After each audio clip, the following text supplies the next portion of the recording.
ಇನ್ನು ಇಸ್ರೋ ಭಾರತದ ಹೆಮ್ಮೆಯ ಸಂಸ್ಥೆ. ಬಾಹ್ಯಾಕಾಶ ಕ್ಷೇತ್ರದಲ್ಲಿ ಅಮೆರಿಕ, ರಷ್ಯಾದಂತಹ ಮುಂದುವರಿದ ದೇಶಗಳ ತಂತ್ರಜ್ಞಾನಕ್ಕೆ ಸವಾಲು ಹುಡುತ್ತಾ ಇರುವಂತಹ ಸಂಸ್ಥೆ. ಆದರೆ ಈಗ ಈ ಸಂಸ್ಥೆಯಲ್ಲಿ ಕಳವಳಕಾರಿ ಬೆಳವಣಿಗೆಗಳು ಆರಂಭ ಆಗಿದೆ.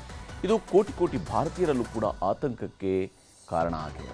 ಇಸ್ರೋ ಸಂಸ್ಥೆಯಲ್ಲಿ ಕಳೆದ ಒಂದು ವರ್ಷದಲ್ಲಿ ವಿಜ್ಞಾನಿಗಳು, ತಜ್ಞರು ಸೇರಿದಂತೆ ವಿವಿಧ ಹುದ್ದೆಗಳನ್ನು ನಿಭಾಯಿಸುತ್ತಿದ್ದ 120ಕ್ಕೂ ಹೆಚ್ಚು ಜನ ರಾಜೀನಾಮೆಯನ್ನು ಸಲ್ಲಿಸಿದ್ದಾರೆ ಅಂತೇಳಿ ವರದಿಯಾಗಿದೆ. ಇದರಲ್ಲಿ ದೇಶದ ಮಹತ್ವಾಕಾಂಕ್ಷಿ ಯೋಜನೆಯಾದ ಮಾನವ ಸಹಿತ ಚಂದ್ರಯಾನ 3 ಮತ್ತು ಸ್ಪೇಡೆಕ್ಸ್ ಯೋಜನೆಯ ಪ್ರಮುಖ ವಿಜ್ಞಾನಿಗಳು ಕೂಡ ಸೇರಿದ್ದು ಆತಂಕಕ್ಕೆ ಕಾರಣ ಆಗಿದೆ. ಹೀಗಾಗಿ ಕೇಂದ್ರ ಸರ್ಕಾರ ಮಧ್ಯಪ್ರವೇಶ ಮಾಡಿದ್ದು ಕಟ್ಟುನಿಟ್ಟಿನ ಕ್ರಮ ಕೈಗೊಳ್ಳುವುದಕ್ಕೆ ಮುಂದಾಗಿದೆ.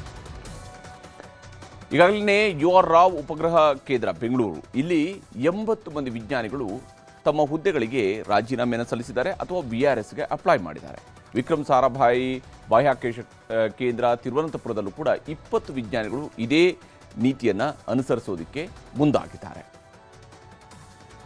ಇನ್ನು ಇರಾನ್ ಮತ್ತು ಅಮೆರಿಕ ಮಧ್ಯೆ ನಡೀತಾ ಇರುವಂತಹ 2ನೇ ಹಂತದ ಯುದ್ಧ ಮತ್ತಷ್ಟು ಬಿಗಡಾಯಿಸ್ತಾ ಇದೆ. ಮಧ್ಯಪ್ರಾಚ್ಯ ರಾಷ್ಟ್ರಗಳ ಯಾವ ದೇಶದ ಮೇಲೆ ಯಾವಾಗ ಯಾವ ದೇಶದ ಕ್ಷಿಪಣಿ ಬಂದು ಅಪ್ಪಳಿಸುತ್ತೆ ಅನ್ನುವಂತಹ ಭೀತಿ ಎದುರಾಗಿದೆ. ಇರಾನ್ ಮೇಲೆ ಅಮೆರಿಕ ಕ್ಷಿಪಣಿಗಳನ್ನ ಸುರಿಮಳೆ ಮಾಡ್ತಾ ಇದ್ರೆ ಇರಾನ್ ಕೂಡ ಸರಿಯಾಗಿ ತಿರುಗಿಟ್ಟು ಕೊಡ್ತಾ ಇದೆ. ಅಮೆರಿಕದ ಮಿಲಿಟರಿ ಪಡೆಗಳು ಇರಾನ್ನ ರಾಜಧಾನಿ ಟೆಹರಾನ್ ಸೇರಿದಂತೆ ಉತ್ತರ ಭಾಗದ ಪ್ರಮುಖ ಸೇನಾ ನೆಲೆಗಳ ಮೇಲೆ ಭೀಕರ ವೈಮಾನಿಕ ದಾಳಿಯನ್ನು ನಡೆಸಿದ್ದಾರೆ. ಅಮೆರಿಕ ವಿಧಿಸಿರುವಂತಹ ನೌಕಾ ದಿಗ್ಬಂಧನವನ್ನು ಮೀರಿ ಚಲಿಸಲು ಯತ್ನಿಸಿದ ವಾಣಿಜ್ಯ ತೈಲ ಟ್ಯಾಂಕರ್ ಹಡಗೊಂದರ ಮೇಲೆ ಅಮೆರಿಕದ ಪಡೆಗಳು ಕ್ಷಿಪಣಿ ದಾಳಿಯನ್ನು ನಡೆಸಿವೆ.